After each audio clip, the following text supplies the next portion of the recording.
Okay everybody, so today we have this 2001 GMC Sierra 4.3 liter, and it is suspected to have a rear transmission or output transmission seal leak. That's all transmission fluid. This is a two-wheel drive. Now I got under it to look at the output transmission seal, and it did not make any sense to me why it would leak that much.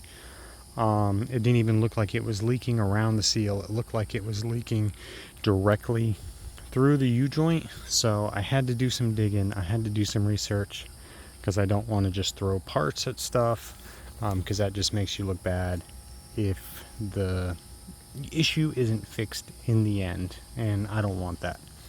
So I did some digging and I found out that indeed these do leak through here.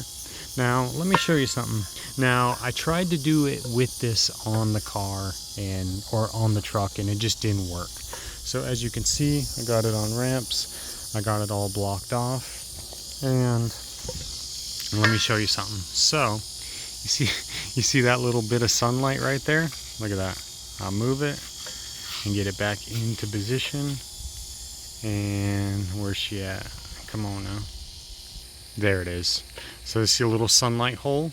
That is indeed a hole in the middle, which I probably won't be able to show you, but it's right there. So what you have to do is, you could either replace it, which we're not going to, or you could take some black RTV and seal it. As you can see with it on the truck, I did a horrible job. I completely failed. So I am going to seal the inside and the outside, and hopefully that should fix our massive transmission fluid leak. So anyways, I will do this and then I will update you and let you know if it works. Okay, maybe I can get you a view there. There you go. So I globbed it up there, and then I did this side first, and I made sure that I got it really good, and then I looked down here, made sure I couldn't see it, and then I did it from this side. So I guess let's see what happens. Okay, so it's currently 48 hours later. I just wanted to give this thing time to dry up, and then I wanted to give this one time for all the fluid to flow forward, so there's no wetness there when we put everything back. So what I'm going to do now is put this drive shaft back in. It's super easy. There's only 4 11mm bolts to take it in and out. You just got to slide this end in first and then hook everything up, and then we're going to pull this thing down and test it, and I'll let you know if it holds. We should know basically right away.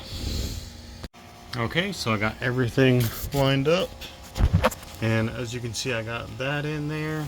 You just need to make sure you put it back in the right way or it won't line up. So it'll basically go in the same way that it came out, because nothing's gonna move, so it all has to go back in the same spot.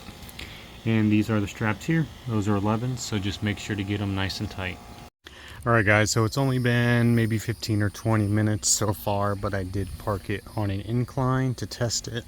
I think it's still a little too early to tell, but I don't see any wetness yet.